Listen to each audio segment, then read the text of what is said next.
back. Peace and love, everybody. Peace, and blessings. Thank you Welcome for back to tuning in. yes. Thank you. We appreciate everybody showing us love, tuning in to watch. For sure. Please like and subscribe to the video. Help us out tremendously. Definitely doesn't take too much on your end. Yeah, greatly appreciate it. Yeah, for sure. Keeps us motivated to keep coming back and doing this every week. For sure. Yeah. So what's going on, Woo? How you been, man? I've been good, man. I've been feeling better than Yeah. I've been feeling lately. Got back into my bag, you know, getting to the bag, and Moving into the bag. yeah, getting to the bag. What about you, bro? Man, I'm good. Like, I don't really know how to really describe it, but just your boy's good. Like, Yeah, definitely been, they ain't seen our faces in a few weeks. yeah, it's been a minute. Definitely doing this. During that time, definitely been, like dealing with certain situations and things in life. Hmm. And but doing this work, making sure like those things don't hang me up at all. Yeah, Not saying that they haven't, at certain points, but never being in a place where I'm feeling, like stuck in a loop or in a pattern that I don't want to be in. Remember, like I always had a power to get myself out of anything that I need to, and yeah, all that really takes is. I was watching this video talking about like enlightenment and like how simple it is, really just like lightening your load, like not taking certain things, like just like mentally, just like letting certain things go. How hmm, easy, how that helps you in certain processes. it's important to let a lot of things go. I was talking to my girlfriend about that earlier. She was like, "You need to write a book about not giving a fuck, because you just be not giving a fuck." And she was like, "I'm just a person who, someone like say something to me, kind of stick with me. It's hard for me to forget, but it's important to forget because every time you walk out your doors, the world is ready to attack you. So you gotta prepare your mind. But um, it's important to stay on the rituals in order to keep that energy going, keep that flow going, keep your manifestations in motion." And yeah, that's definitely something I wanted to touch upon is that idea of rituals because um and before we do that, shout out to the beanie. I just noticed that we've been talking this whole time. Oh Man, yeah. And copy third eye beanies at ColumbiaExchange.com. Shout out to the little mystic, Mama Mystic. Always for support. sure, for sure. But yeah, that idea of rituals, because we're in January 2022, and it's crazy to even say that, 222. right? For real. But no, it wasn't that long ago. Like I remember, like a year ago, I was, and this has to do with what we were just talking about Mm-hmm. of kind of making sure you're not stuck. You're not in a place of feeling stuck or lost at any given time. Like we talk, lightening kind of your load, like letting things go in your mind is definitely important. But at the same time, another big piece of that for me is being is practicing rituals with intent. Um, a year ago, man, I was having just crazy downloads like from like the end of 2020 to like the beginning of 2021. Mm-hmm. Definitely like stuff hit for me real heavy during the Jupiter Saturn conjunction, for sure, like December 21st, Mm-hmm. 2020. But I remember like where I was a year ago, and like I wasn't like, and it was in a way like I as Jeff was like really wasn't here like very much. I was I was in another place. Like I was visiting different realms, like seeing different things. Yeah. It was because like I was practicing like these rituals, like with like intent and purpose, and so much stuff happened because of that. Like so many lessons happened because, like, you know, living in DC, I was going to, you know, I was going to places like monuments, different landmarks. Like we all know like that, you know, monuments, things like that are built on land that holds very significant value. Like whether they were, you know, like Native American mounds, you know, burial grounds, things like that. Like these are places like the government puts these, you know, these buildings, these monuments on certain locations because those locations hold certain power. And I was like every day visiting these areas and you know, bringing my cauldron and burning herbs and chanting certain messages to my, you know, programming my subconscious mind. So much so, like, it's like I was seeing things that, like, you know, I don't think regular people around me were seeing. Like,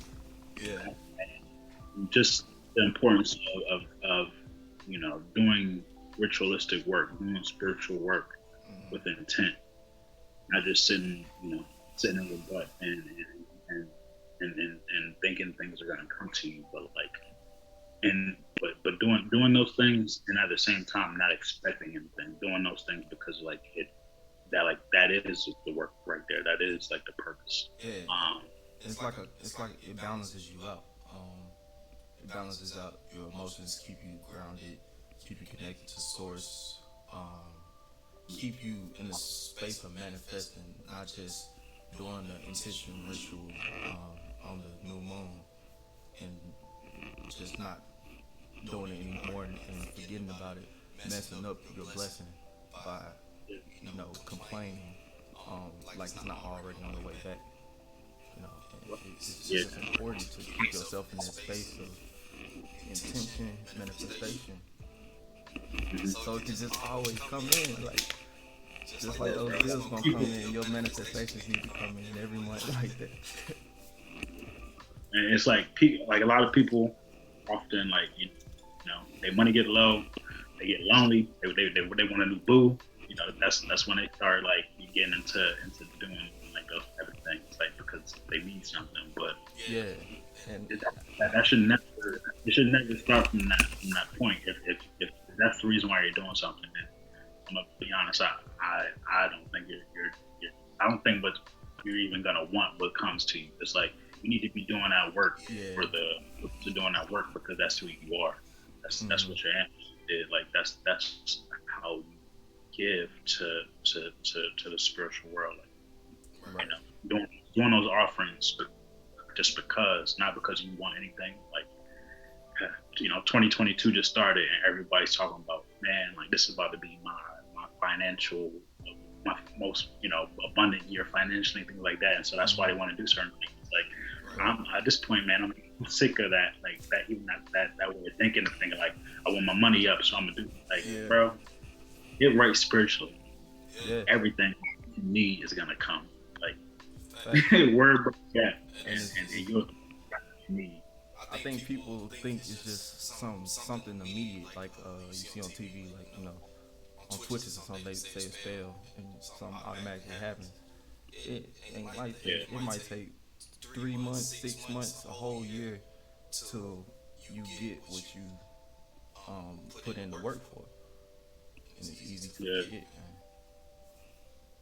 You start doing those, you know, putting in that work and just do that, you know, on a day by day basis. Like you will collect that energy, like, you know, within, like stuff gonna start happening that it's gonna be crazy, like stuff that you won't even that yeah, man. And you end up in places you never thought you would be, and I'm in that situation right now, and it's all off the work I did in 2021, like heavy. So we gotta keep it going, man.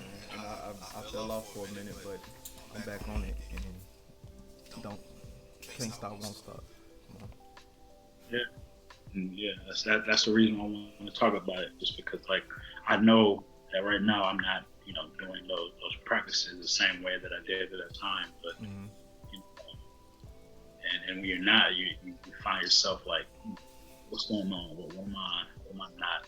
And like that's it. It's like getting back to doing that work for the sake of doing work, not because you're seeking anything, not because you have wants or desires, but do that work for the sake of doing that work. And I promise you, whatever you need will you'll be all right. Whatever you need will. Yeah, and I think we all start that way. It's instant gratification generation, and we all guilty of it. But you know better, you do better. So you know better now, so do better. All right, so we're picking up where we left off. Talking about, or we're doing more review of Qabalah, brought by Ben Clifford. We are today. We'll be touching upon chapters 5 and 6. The last video you saw me do on, we finished up, I think, like chapters 3 and 4. We chapter 4. Sorry, chapters 2 and 3. 3. Yeah, or 2 and 3. Yes. Sorry about that. Actually, chapter 4. It was 1, 2, 3, and we skipped 4. So, we tried to record chapter 4, but I just wasn't feeling the right energy with it. So, I decided to make it into presentations because chapter 4 is about the Hebrew alphabet, and I felt like it would be received better if I did it in a presentation rather than doing it in a long speech format. So check out those videos, more to come. We just put out the 3 mother letters. Yeah, we're going to drop more 7 double letters and 12 simple letters coming to cover chapter 4. Shout out Woo for getting in that Adobe Premium, that Adobe Pro, whatever it's called. Yeah, we're coming out. We got that Premiere Pro now, so we coming with the heat. Good presentations. He did the damn thing with that for real. But yeah, definitely check out the 3 mother letters video if you haven't seen it, and look out for the other ones that are coming. And also go back to the previous videos, definitely on the last episode of EAN for sure. For sure. But yeah, let's get into it. All right, let's do it. So, where are we starting, brother? We will be starting today on chapter 5 with the Qabalah, titled "The Ineffable Name of God," Ark of the Covenant. It's funny how the world works, because like I've been seeing the Ineffable name a lot, like before we touched upon it. Whether I was on YouTube and other people talking about this type of stuff, like it just kept coming up, the Ineffable name. And not that long ago, I really had no idea what that meant. But hey, like I knew that that's something I wanted to get to gain an understanding of. Yeah, it's just funny how stuff works. It is a lot of synchronicities, man. Sure. So starting with chapter 5, it's the ineffable name of God and the Ark of the Covenant. The Qabalah doesn't enable me to merely interpret what somebody else meant to say. It forces me to hear what I need to hear. Rabbi Ben Clifford. What he's saying there is Hebrew pronunciation is not important to the study of the Qabalah. Yeah. How many times have you tried to, like, you thought like you wanted to learn something because like you wanted to perform a certain action afterwards, or like, for your benefit in some way, and then in kind of doing that study, you find out like, damn, like I was called to this information not because of what I thought I wanted to get out of this, but like this was something that I needed for a whole nother purpose. Mm-hmm. But I mean, like, how many times do you go into trying to learn something and you don't realize it, but you went to that information off of some ego-driven purpose, and the information that you study or you learn kind of does do justice and just kind of kills that ego a little bit. Yeah, kind of like learning something that you didn't go into to learn on the on the back end. That's like extremely valuable. Yeah, I understand what you're saying with that. But in this chapter, he pretty much goes over the Hebrew pronunciation. Yahweh is called the Ineffable name because no one but the high priest of Israel was allowed to pronounce it. And then only once a year, when touching the Ark of the Covenant, for this reason, worshippers would pronounce Yahweh as Adonai, meaning Lord, if they read it in text. The dashes and points over and under the letters of the Hebrew words give clues to pronunciation and are a new innovation. The original text did not have these points, and so each letter of a word could be pronounced in many different ways. Yahweh can be pronounced Yahweh, Jehovah, Yehivi, Yoviha, any type of way. Because I think it was more about the energy that humans project through our vocal cords when we say certain consonants. When we say certain consonants, our vocal cords project a certain frequency, and it's not so much emphasis on the vowels that we project after. Yeah, and like also it's like to that point, I was watching this video a little not long ago, and it showed the Hebrew letter Shin, but also showed like other like ancient languages and like the equivalent of what Shin was in those languages. Like to that point, people live, all around the world. We come from all the cultures. Like nobody's the same. Like I don't even talk the same as people who live, like 4 hours up north or 6 hours down south. Like I'm saying the same things, but it's just based on like my background, my culture, going around, like say certain things differently. Yeah. And that's like a big point of what the author always kind of makes in his book. It's not necessarily how you say it. Like don't be so caught up on pronunciations, but understand the basis of what's really going on. I can say something, and me and Wu can be talking about the same thing, but we might pronounce it certain, in a different way. Right. As long as we really have kind of us learning, Hebrew, learning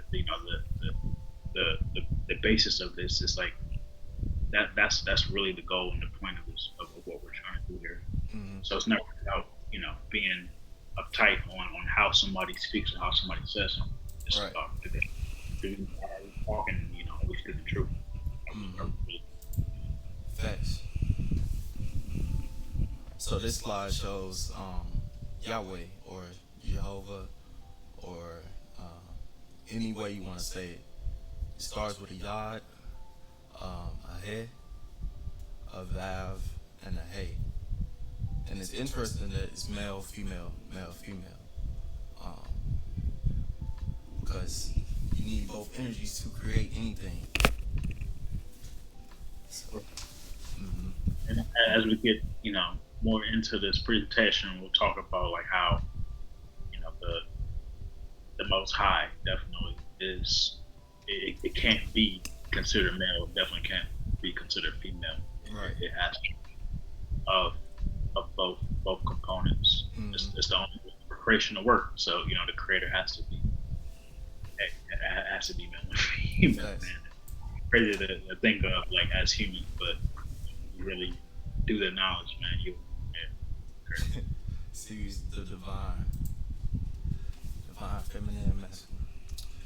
In the Hebrew Bible, the word Elohim was used in reference to the Creator God. However, when Adam was created, it was Yahweh, Elohim, implying that it was a specific aspect of Elohim who created man. Yahweh is not really a name, but a formula that reveals the basic mechanics of creation and human existence. Like we said, male, female, male, female. Go ahead. Yeah, but that just kind of was like also just kind of hitting that point again. It's like it's not about how you say it; it's understanding the equation of what Yahweh means, of what this is. Like if you understand that what the actual tools are, you can do the math yourself and come out to what the answers are. So exactly. That's really the purpose of it. Do the math. And Jehovah Elohim formed man of the dust of the ground and breathed into his nostrils the breath of life, and man became a living soul. Genesis chapter 2, verse 7. Yeah. And the book said that, this was the first, I guess, verse in the Bible that mentions or that has, Jehovah. Yahweh. Yeah, Yahweh. Now it got me tripping. But like this is the first mention of that name within the Bible itself, and it's listed within the Bible so many times. But as we mentioned earlier, in the previous slide, it's like a lot of our kind of interpretations of the Bible kind of it takes that out and just like uses the word Lord or something else in that. And reading the Bible, like we reading the Bible in church, how we grew up, we often kind of interpret things one way because it's kind of impressed upon us. But once you start doing this Kabbalistic work, you have a better understanding of the original intent behind the verses, and that's very important to really understand what's going on. Right, it is. Like the Bible isn't breaking down enough. It puts another veil over the true word or the true meaning. But still good. It's still the most used spell book in the world. Sure. Even I like the figure on that slide as well. Like the yod, the hey, the vav, and the hey. Just how the tetragrammaton is like kind of displayed within like the picture of that skeleton. Also lets you'll see like how how the body is the Kabbalistic tree of life. How we are the universe. How everything is. We're just a micro to macro. I really like how that's represented. Just to showcase our universe. Everything in the universe is us. And this Kabbalistic study has really been making me ponder the macro micro connection and seeing it in everything and just a different way of thinking. It breaks it down. It makes things a lot simpler when you look at the micro and put it with the macro. It's too simple. Alright, so this is chapter 6 of chapter 5, talking about the pronunciation of the characters. You want to take this one? Yeah, I got it. So the 4 Kabbalistic worlds and the 4 parts of the soul. There aren't really 4 worlds, only one within amnesia. Quote by Lamed Ben Crooker. I like that. Yeah. So within this chapter, the author gives us detailed on the 4 Kabbalistic worlds through a story styled in script format. He goes through every world as if it were a floor in a building. That building also represents us. with floor 1 being Asaya, the world, the fourth world. Asaya represents the material universe. It's the world of action. In the script, in the script within the book, we enter the building. There is a room full of chairs. The rabbi goes on to say that nothing in the material world actually comes from Earth. It only manifests here.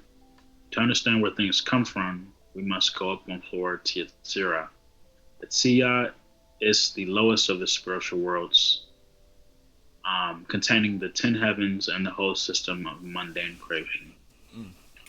Yetzirah representing the hay, the first hay within Tetragrammaton. Which would be the And there's legs. also the legs. Yeah. Here you see it says Earth Pinnacles. If you're studying Tarot, Messiah represents the Ace of Pentacles as well within the Tarot.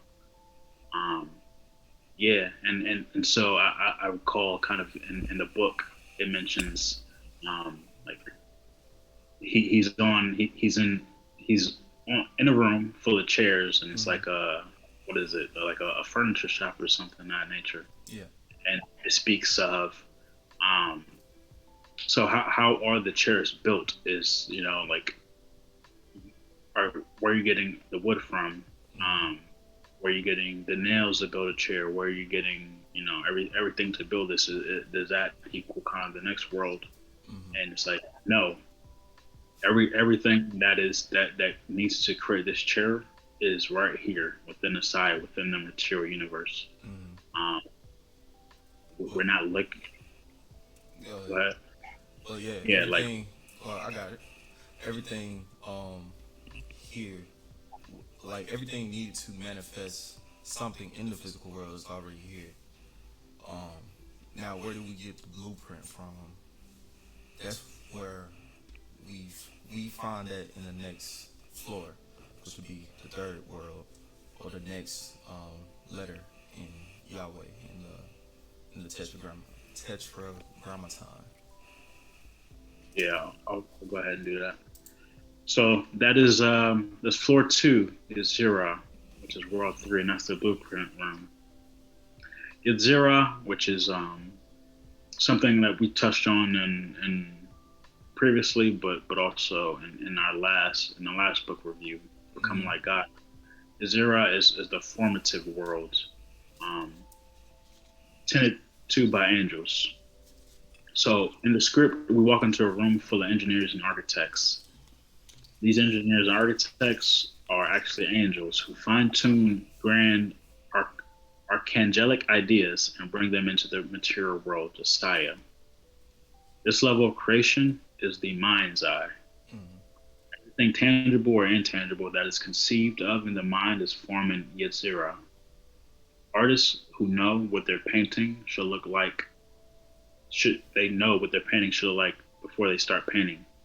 Composers who can hear their own music in their minds before it is played are both communicating directly with the angels on this floor. As smart and creative as people are, we still need inspiration and direction from a higher consciousness. Moving into the next world, but yeah, man, the word of formation, or the formative word, Yetzirah, also represented in Tarot by the Ace of Swords, and represented by the letter Vau And of the Hebrew element air. And I think it's interesting that this level of creation is in the mind's eye. And here we are talking about, what is that? Va. So Va on the Tetragrammaton in this format, in the human body format with the skeleton, this Va is in the gut, the first mind.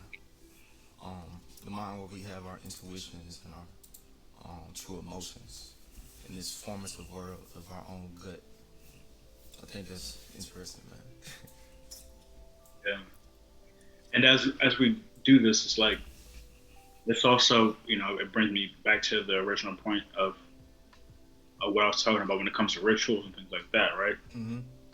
Because a year ago, this time last year is when I started, putting in that work to get Elijah Green off the ground. Okay. That's when I like, I was talking about that idea like the end of 2020, and then 2021 hit. It was like I started like without even trying. Everybody was coming to me. I wasn't doing anything, but like the people were coming to me in order for me to be able to create. Like to that point, everything it started, from a mind source. Like it was like me doing this ritualistic work, me having my dream journal, writing, like dreaming things and copying that down and really reflecting on those things, and then people coming into my life and things were so like effortless. Like it wasn't me necessarily doing work. It was like me doing the spiritualistic work, though, from that idea of those angelic workers, like being in a place of creating with, having the blueprints. It's funny how it's just funny how people were coming into my life to do certain things for me in order to be able to get things off the ground, to be able to create stuff, to be able to, build my logo, to be able to create visuals for me, to be able to, help me with just do stuff. Like, I was like, people were doing stuff for me for free. Like stuff that you got to pay a lot of money for oftentimes to be able to get your business off the ground and do certain things. But like people were just doing stuff for me, like off the strength, off the love, like. And it was a wild time. Like that's another like reason why I wanted to bring it up, because like this stuff just hit. It just made me think of all of that. Like and it makes so much more sense on the back end, right? Like the angels was working. It wasn't like it's and like that point. Like it wasn't Jeff doing this. It was like Jeff was putting in a whole bunch of groundwork, but like my consciousness was somewhere else. And I was like, bringing in these ideas from a higher, consciousness to be able to manifest. And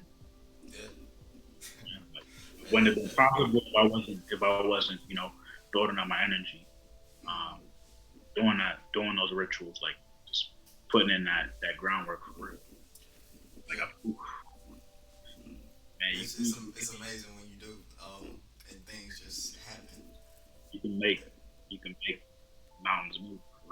Yeah, the angels gonna do it for you. Now, what's above the angels? What's above the blueprint? What's after we have the material world, then we get to the blueprint. The ideas. That's not even ideas. It's the blueprint. How things are gonna work. How things are going to manifest in this world. So, before the blueprint world, we have Brian, which is the creative world. Floor 3 in the building. It will be another head in the tetragrammaton. This is the third head, or the second head, which is a female energy. And let's see, let me get back to it. Alright. Home of the Archangels. In the script, we are in the company of Thomas Edison having a great idea and quickly telling his assistant the rough draft in his head. The assistant then goes and figures out all of the details. Edison's ideas, which are really archangelic inspirations, came from the creative world of Brian. His assistants, which are the angelic workers of the archangels, which are in the world of Yesra. They are workers in the formal world of Yesra. Those assistants manifest the ideas in Messiah. So, first, we have Brian, which is our creative world, which is our ideas, our creativity, our things we see in our meditation, things we see in our dreams. They come from Brian. Everything in the material world exists as a blueprint in the formal world that gets its purpose in the creative world. So, we have this cup right here, right? Now, before this cup was made, it had to have a blueprint. Somebody had to design this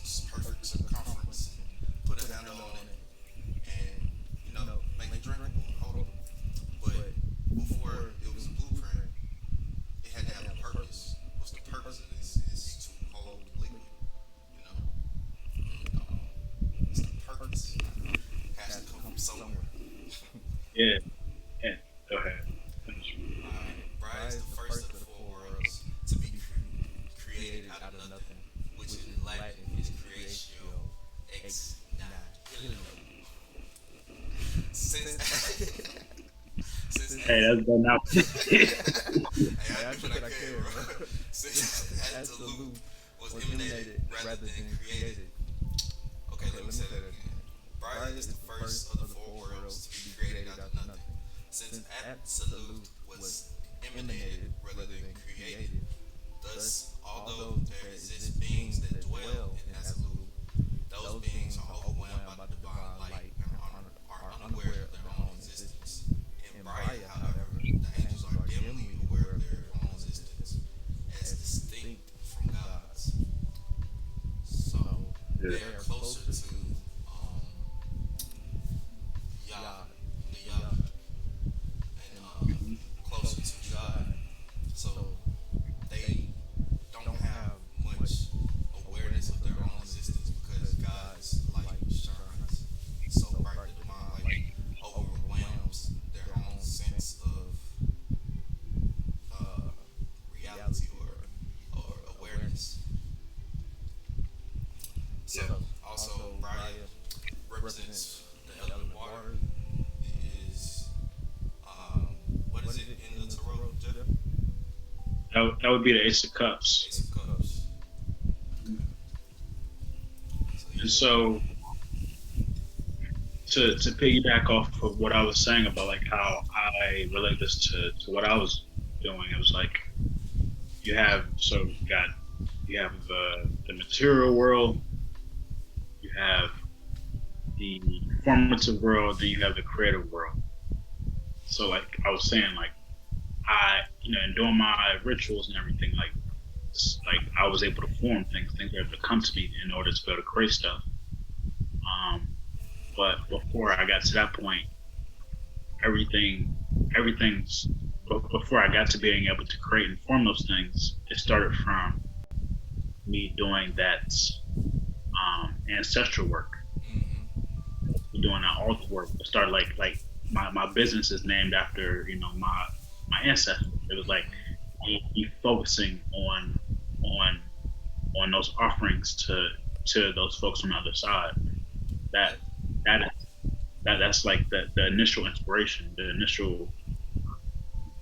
My ancestors are the one are who created everything that I'm doing. They are the It's, archangels, right? yeah. So Yeah, they are. so me focusing on the love that I have from my ancestors and pouring back into them, and focusing on my ancestors, doing the ancestral work, they gave me the inspiration for everything. Yeah. Yeah. So like, hey man, I say that I say this, to just let you know, hey bro, let's tap into your peoples. They're gonna give you everything you need. They're gonna give you everything you need to create whatever it's for you. Everything is for you. Facts. Like that's what I've been pushing. Like people pushing P, I'm pushing G. I'm pushing G for your grandparents. You know what I'm saying? That's important, and that should be the first ritual that is done before getting into any other spirits or deities. Should always go to your ancestors first. I say first step is meditation, and then into ancestor work before anything else. It's important. They gotta be, you gotta have your archangels on your side. They need to feel you. And that leads us to the fourth floor, absolute, the archetypal world of emanations, or the world of causes. In the script, we walk into a room filled with clouds and sounds of love making. In absolute, there is no separation of the male and female aspects of the deity. They are eternally united in bliss. The worlds that follow are products of this ecstasy the divine union produces. Yad He Vahe is the fourfold creative process. It is the formula by which the pure consciousness of the deity, Yad, descends into matter, final He. absolute is the only real world. Being in the Saya, the material world, it's like looking at the sun with 3 pairs of sunglasses on. We live in the heaviest and lowest aspect of the divine light. And I have a picture here to represent the building. I don't know if it's showing up too well.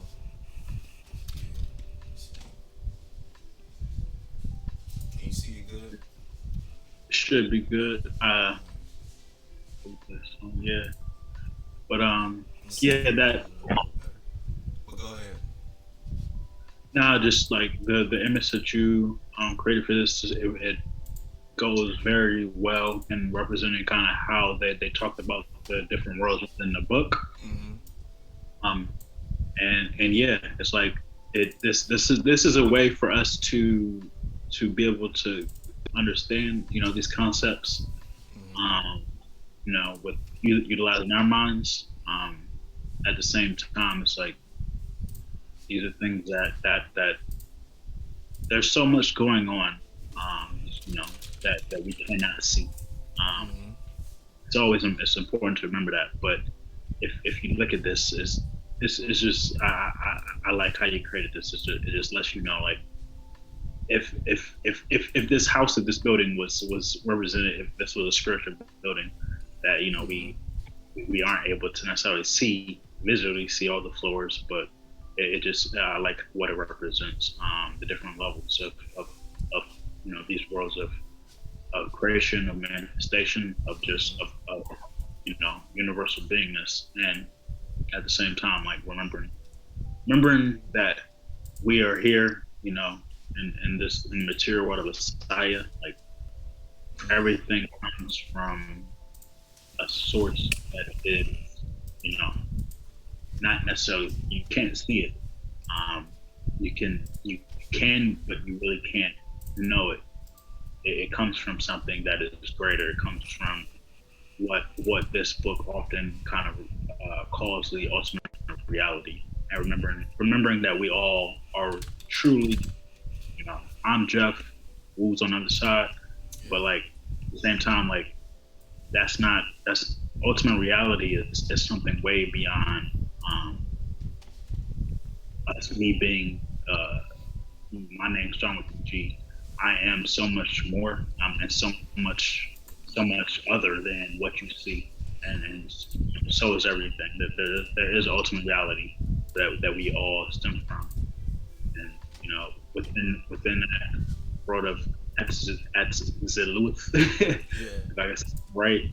Like we are, we that deity, that we are that aspect of masculine, feminine. We are that life of bliss.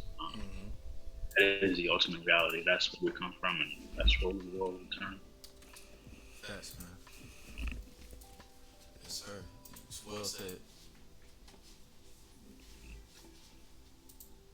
All right, I think we was frozen for a minute, but yeah, we back. But yeah, that was well said, bro. And that leads us into the 4 parts of the soul. Did you want to go with the slides, or did you want to go for the notes? Oh, what was that? Did you want to go off the slides, or did you want to go off your notes for the 4 parts of the soul? Go ahead and go off the slides. You can start it off. You can go ahead. All right. Yeah. All right. So the 4 parts of the soul. Same. Chapter 6 also kind of correlates with the 4 worlds. So, the 4 parts of the soul. Nefesh is, so let's just start.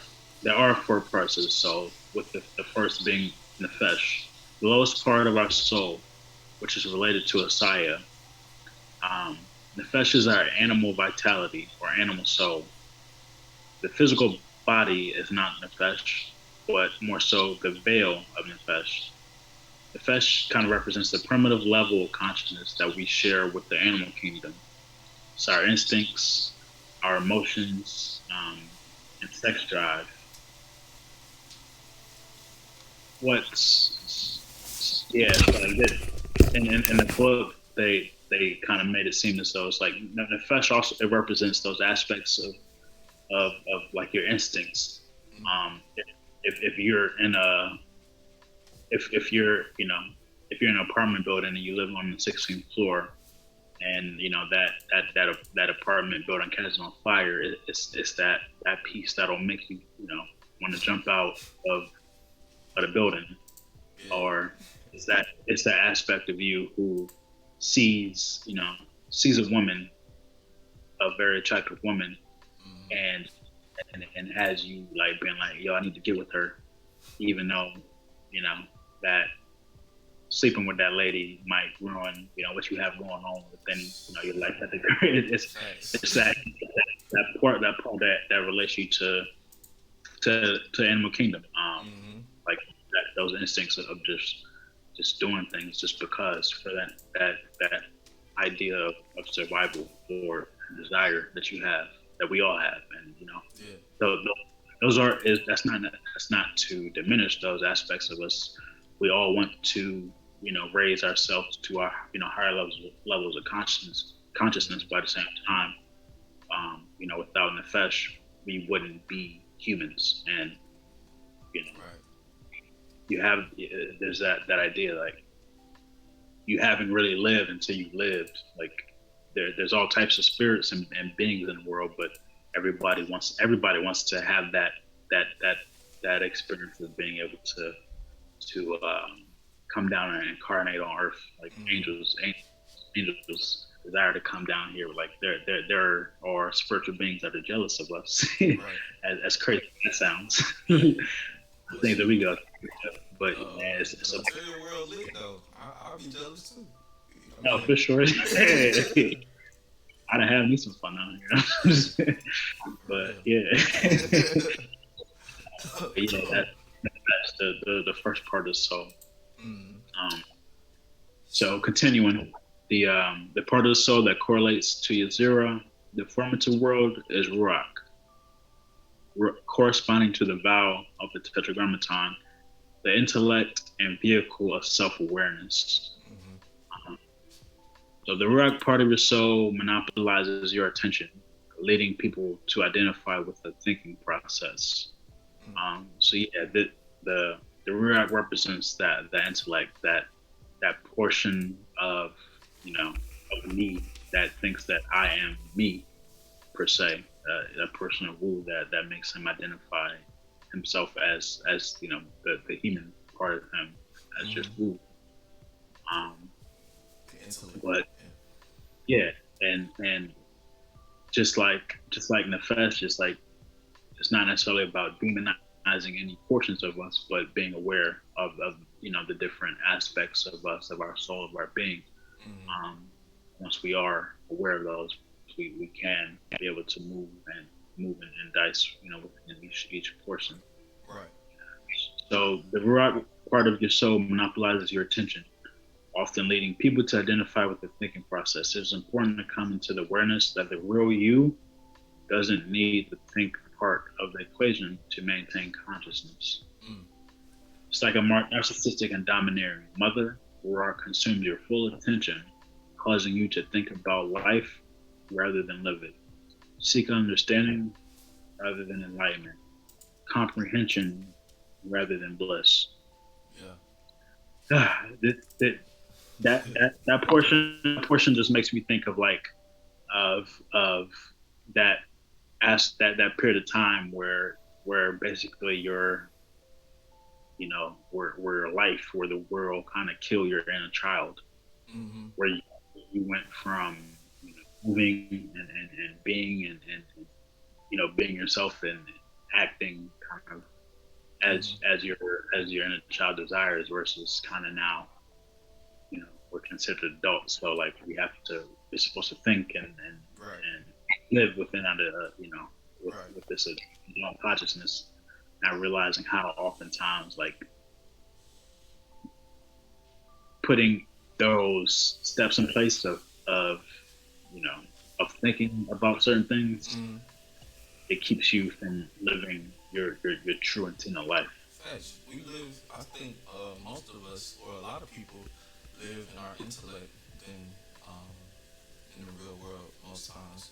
Like, I probably have at least 5 good ideas a day, and probably think about it. Be like, yeah, I want to do that, and never do it, never bring it to really fulfillment to the material world. I only laugh because I do too. Yeah, everybody does, man. Like, oh, that's a good idea, and be ready to give it away to somebody else. Like, hey, right, do this right now, and you saying like, I just want to put a gun to rocks, like to the bro, like get out of here, man. Like, man, for real. That's the opponent. That's the big you one. need to get out of here, bro. Like, you ruining what what I'm supposed to be, but. Yeah.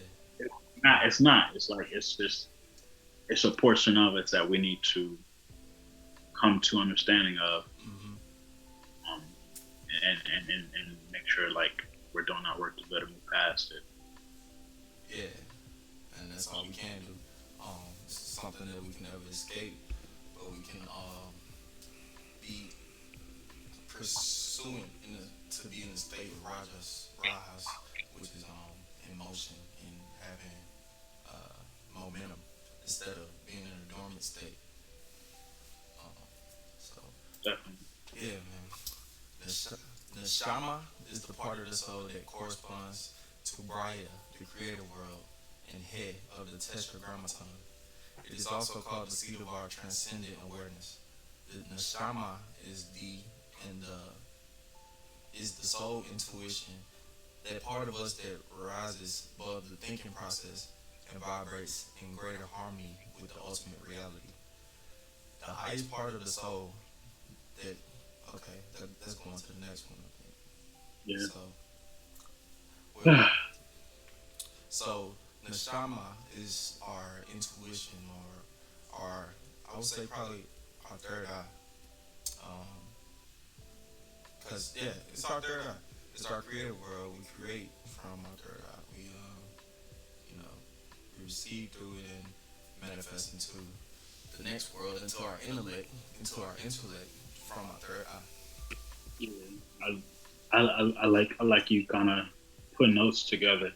It keeps you from necessarily trying to be analytical about things and point stuff out.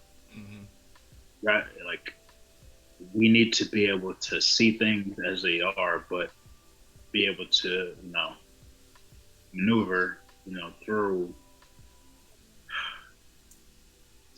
through thinking, like in a sense. Yeah. Like, or overthink thinking, like over, you know what I mean? Kind of like reverse. For sure. And I kind of go ahead. Nah, yeah, but to that point, like reverse engineering, like we're taught like we're supposed to, kind of evolve like in a certain way. It's like, and then we're supposed to utilize our minds kind of in a certain way. But as I mentioned earlier, like we need to understand that the world that we see with these two eyes is not the ultimate reality. That like we are the microcosms of the entire universe. You really understand, like you are the universe. Yeah. You have the ability to direct, bro. Like you have the ability to control like air, fire, water. The ethers. There's so much power that you have once you actually tap in and do that work and are connected to the universe. Once you're really into realizing the ultimate reality, that idea of just of you being that entity that is thinking all the time, you realize how what's the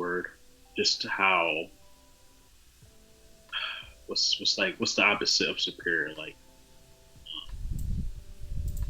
inferior, like how inferior your thinking mind is. That thing that you think makes you that people who like to think a lot oftentimes feel superior to certain things. Yeah. Like those people that need to feel any form of superiority because they have like a a big vocabulary Yeah. or And or it's with that certain being ideas. said, it's kind of like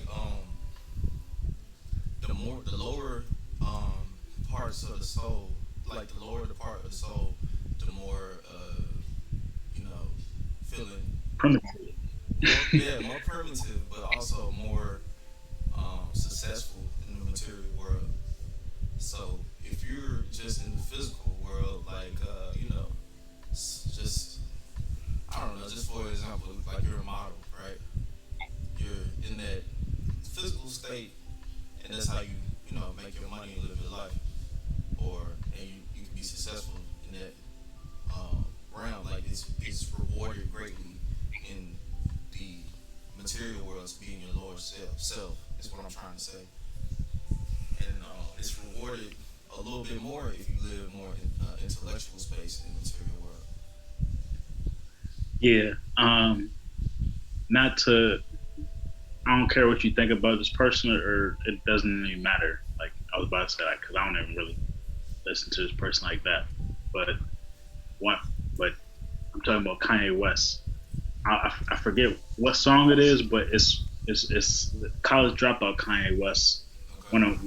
One line I always remember. I can't even think of what song it was, but I just remember him. Like the line was, "I'm a big ass kid," and it's like that right there is like when I love Kanye West, Yeah. like that's always I always saw myself as that no matter what, like I just want to be a big ass kid Yeah. and like not yeah, and that doesn't have to do anything with like being immature or anything like that, but like those ideas that I had when I was young, who I wanted to be, man, like those are the things that I like go back to who I wanted to be then, and you know, I had all of the power in the world.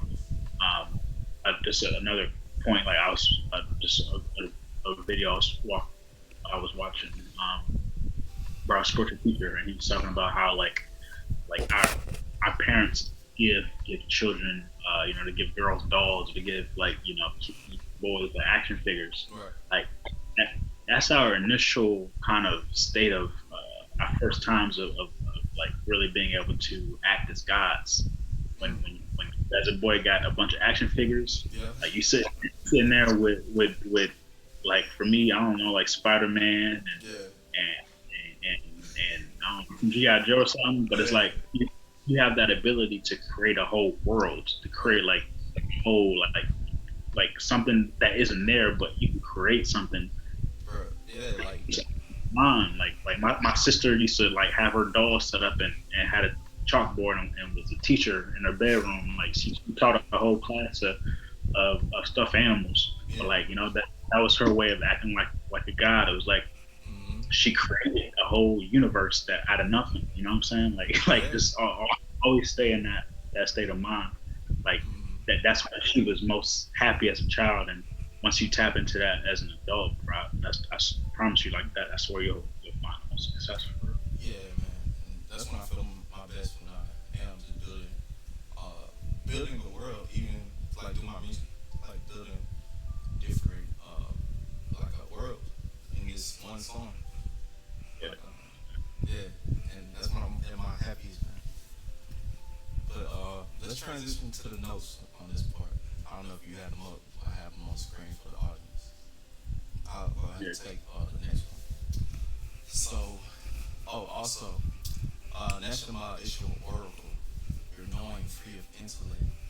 Um, I kind of look at it like the transition space between God and the Creator and your intellect.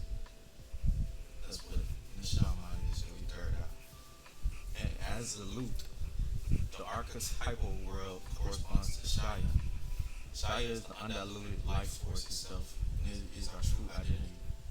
All other parts of the soul are veils of Chaya. Nefesh lives, but it is not self-aware. The Rush is self-aware and aware that the self is living. The Neshama is the essence of life awareness. But Chaya is life itself. the soul's true identity. The purpose of life is to perfectly integrate the four parts of the soul so that we can function as perfect units of the supreme consciousness. So it's not to get rid of your ego or get rid of your lower self or your intellect or your creativity to reach God. It's about combining all of them together in unison and creating, making yourself a power source, like a battery, plugging out all the pieces in, trying to get all those things connected. And I have this picture here, just going through the tetragrammaton and different correlations to them. I'm sure you read this for yourself, but you see how it has just the physical world, which is,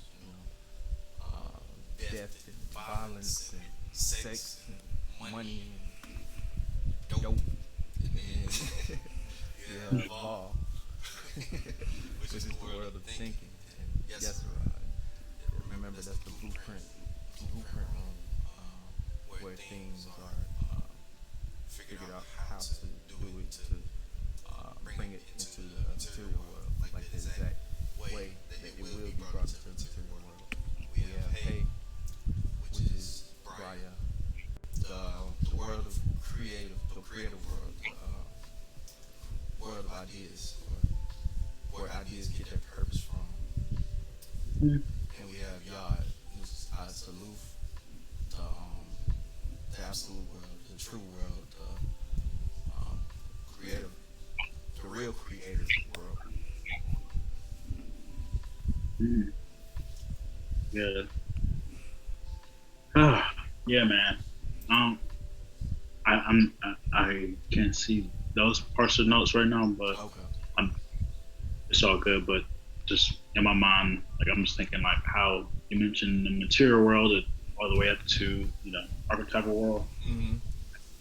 That's aloof, and that idea of material world. You mentioned like certain aspects like money, sex, and sex in the material world, and how we love that, right? Because it's Versus, connected to absolute. Well, go ahead. yeah, but like absolute to that point where it's like, just think of how much greater that is. Like within a book, how they describe it as like deity being both the male and female aspect, living in bliss. Like we think sex is good, but like, what if you live in eternal bliss, bro? Like an eternal orgasm. Yeah, Like that's crazy. and in the book it mentioned like it mentioned deity wanting the idea of taking a break, because how do you appreciate bliss without taking a second to like be like, let me rest for a second, and that idea of the idea of rest and why the chair was in the material world in the first place. But it all came from the in the ultimate reality being a world of bliss, and that being the ultimate reality. Like all I'm saying is I can't wait to get back home. Hey, for real, I'm cool. Like, let me chill. I'm gonna be here for a little bit. I'm gonna be on Earth for a while, but still, I'm also had no problems. Yeah. I'm not scared of that transition like that. The idea of going back to that place of isn't something that causes me any fear. I'm excited for what's to come. Yeah, not at all.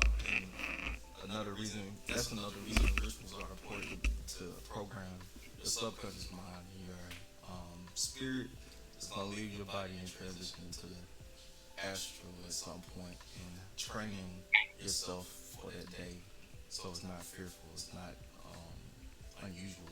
You know how to create in the space of nothing, and make yourself a deity one day.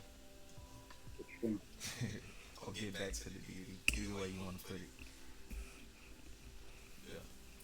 But yeah, that was chapter 5 and 6. Mm-hmm. So we appreciate y'all tuning in, man. That was a good build, Jeff. Yeah, appreciate appreciate y'all tuning in. Thanks to my guy Woo. Guy Woo doing his thing. Yeah. Glad to be points with you, my guy.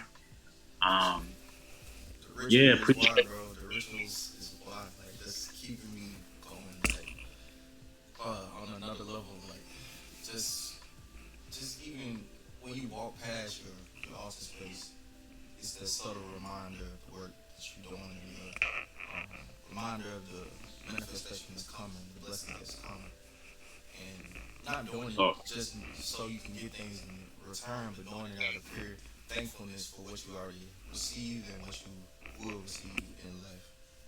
So, yeah, and but having that, knowing that because you're putting in this work, like,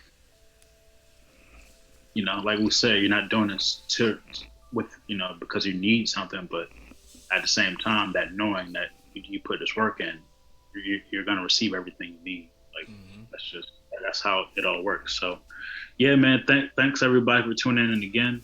Again, as we mentioned earlier, please like and subscribe. You know, talk to other people about the podcast if you think others will benefit. We definitely need and appreciate anybody sharing this content with others. For sure. Yeah. Shout out to the mystery schools. Thank you for everybody who comes and tap in from over there. Yeah, much appreciated. We'll link the mystery school in the description. Come and join. There's good information on there. Shout out to the Hood Mystic for getting that started and keeping it rolling. Shout out to everybody else who's active in the mystery school. To anybody who's not active but listening to this right now, let's get active. Chime in. Join that joint. Yeah, you too, Jeff. You need to get active. I already knew that. I'm like, Jeff, do better. Jeff, do better. Let's all get active. Let's all chip in and chime in, because there's somebody out there going through the same things as you, and could use your advice or what you want to do in your experience to benefit them. Yeah, bro. Sharing, man. Yeah, we all need that. So yeah, thanks again, and we'll catch us next time for sure. Peace.